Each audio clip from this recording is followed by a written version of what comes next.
co nam tak richtig szkodzi. A sami przyszli teraz na to tak naisto prawdą nam Ślązokom festelnie szkłodzi. Szkłodzą nam i to fest teraz to majte Anglii bery, które się bierą do bajslowania ustawy o ochronie zdrowia.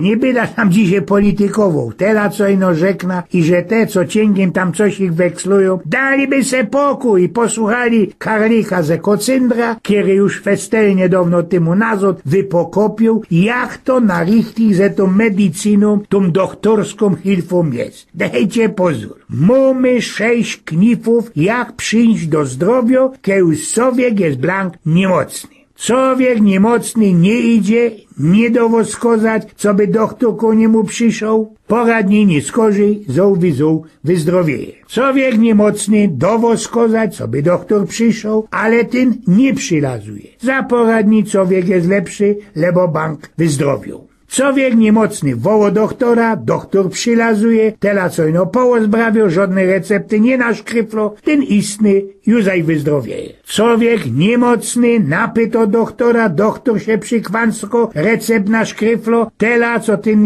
niemocny nie depto do apteki, za poradni jest już lepszejszy, też wyzdrowił. Człowiek jest niemocny, pyta doktora Dosia, doktor przylazuje, recept mu na szkryflo, chory posyło do apteki popile, ale ich nie łyko, też wnet wyzdrowieje. Człowiek chory, niemocny, woło wartko doktora, doktor gibko przylazuje, szkryflo recept, ten istny posyło do apteki, społek nie pile, lebo inkszo, jako medycyna, nic mu nie zaszkodzi, też obstoi, też wyzdrowieje. A i szłoby sam się parę godzin berać, rozprawiać o chlebie, o tym jak człowiek jest niemocny, bo to przeca jest jedne ino jodło. Krum kartofli, które się nigdy człowiekowi nie zmierznie i nie przeje. Eugen z Pnioków.